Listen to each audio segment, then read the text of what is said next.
오늘 말씀은 열왕기하 9장 14절부터 26절. 제목은 예후를 통해 요람 제거입니다. 예후 곁에 있던 장관들이 예후를 찾아온 선지자를 향해 미친 자라고 했지만 그가 예후를 왕으로 기름 부었다고 하자 그들은 즉시 예후를 왕으로 추대합니다. 이렇게 모순 덩어리 인생들이지만 하나님은 그런 인생들을 통해서도 당신의 뜻하신 바를 이루어 가십니다. 예후와 그의 장관들은 기름 부음을 받은 후에 곧장 현직 왕인 요람을 배신합니다. 앞선 말씀에서 요람은 남왕국의 아하시아와 함께 아람의 왕 하사엘과 전투를 하다가 다쳤다고 했죠. 그래서 수도인 사마리아로 가지 못하고 이스라엘로 갔다고 했습니다. 만약 요람이 수도인 사마리아로 돌아갔다면 그의 신변이 더욱 안전했을 것입니다. 아무래도 왕의 본거지이기에 보호 세력들도 많았을 것이기 때문입니다. 그러나 이스라엘은 사마리아에 비하면 아무래도 빈약했을 겁니다. 예후는 자신이 왕으로 추대받은 사실을 1절 비밀로 하게 한 후에 이스라엘에 있는 요람에게로 갑니다. 그에 반해 지금까지의 음모를 전혀 눈치채지 못했던 요람은 무방비 그 자체였습니다. 곧 비극이 찾아옴을 전혀 눈치채지 못했죠. 그리고 그때에 남유다의 아하시아도 요람의 병문안을 와 있는 상태였습니다. 이스라엘 망대 파수꾼은 예후가 장관들과 함께 달려오는 것을 보자 즉시 그 소식을 왕에게 전했습니다. 한 무리가 달려온다고 말입니다. 아마도 당시엔 예후의 무리인 줄 몰랐던 것 같습니다. 그렇기 때문에 왕은 한 사람을 보내서 평안의 소식을 전하는 자들이냐고 묻게 했습니다. 그렇지만 속전속결로 요람을 제거하고 싶었던 예후는 그 전령을 자신의 무리 뒤로 보내버립니다. 자신의 음모가 왕에게 전달되지 않도록 말입니다. 왕이 보낸 전령이 즉시 평안의 소식을 가지고 와야 했는데 어떻게 된 것인지 감감무소식이라는 말이 요람에게 들렸습니다. 그러자 다급했던 요람은 또 다른 사람을 보냅니다. 빨리 평안의 소식을 듣고 싶었기 때문입니다.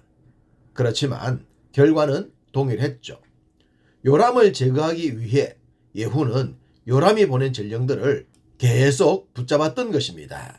그리고 그는 달리던 말의 엉덩이에 채찍을 더했을 것 같습니다. 급히 왕을 만나 제거하기 위해서 말입니다.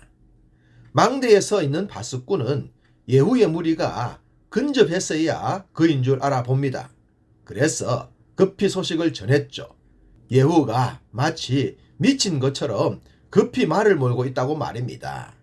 그러자 요람은 큰 착각을 합니다. 예후가 기쁨에 큰 소식을 들고 온다고 말입니다. 요람은 즉시 병거에 말을 메우라고 했고 병문안을 온 아하시아와 함께 왕의 위엄을 갖춘 후에 예후를 맞으러 갑니다. 요람은 자신이 어떤 길을 걸어왔는지 상상도 하지 못한 채 반갑게 예후를 맞으려 했습니다. 하나님께서 자신을 심판하기 위해 예후를 보냈다는 사실은 꿈에도 생각하지 못한 채 말입니다. 이것이 바로 장차 멸망할 죄인들의 모습이지 않겠습니까? 성경은 이때 요람과 예후가 만났던 장소를 나봇의 토지였다고 합니다. 나봇의 포도밭을 불법적으로 빼앗았던 아합의 죄악의 잔재를 이곳에서 제거하시겠다는 주님의 뜻으로 보입니다.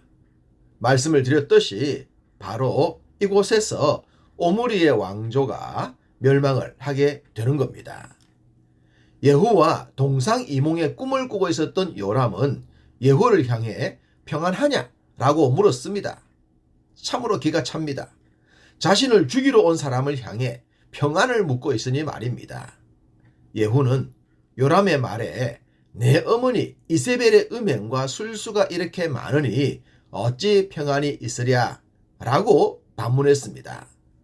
그제서야 요람은 정신이 번뜩 들었을 것입니다. 왜 전령들이 돌아오지 않았는지를, 왜 예후가 미친 듯이 말을 몰았는지를 말입니다. 요람은 아하시야를 향해 반역이다 라고 소리치며 도망치기 시작했습니다. 요람과 아하시야는 걸음아 나 살려라 라는 식으로 주랭랑을 쳤을 것입니다. 그렇지만 예후가 힘을 다하여 당긴 화살은 빠른 속도로 날아가서 요람의 염통을 꿰뚫어 버립니다. 염통이 뭡니까? 심장입니다. 예후의 화살이 요람의 심장을 꿰뚫고 말았던 것입니다. 화살이 심장을 꿰뚫자 피가 폭포수처럼 흘러나왔을 것 같습니다. 그리고 요람의 목숨은 순식간에 사라지고 말았을 것이고 말입니다. 하나님은 아합이 나봇의 포도원을 탈취할 때 그 피에 대해 예언을 하셨죠. 그 예언대로 요람의 시체는 나봇의 밭에 던져지게 됩니다. 예언이 성취가 되었죠. 하나님은 엘리야 선지자를 통해 아합이 흘린 핏값을 나봇의 토지에서 갚아주실 것이라고 하셨습니다. 만약 요람이 아버지와 다른 길을 걸었다면 모를까, 그 아버지의 그 아들이었으니 예언의 성취로부터 벗어날 수가 없었던 것입니다.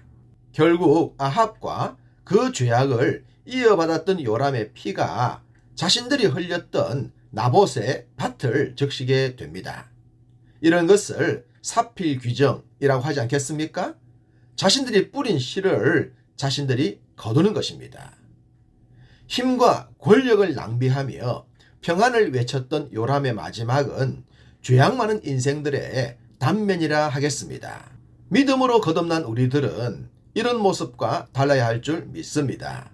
복음의 평안, 믿음의 평안, 참 기쁨과 은혜의 평안 속에서 든든하게 살아가는 우리 모두가 되기를 간절히 소망합니다.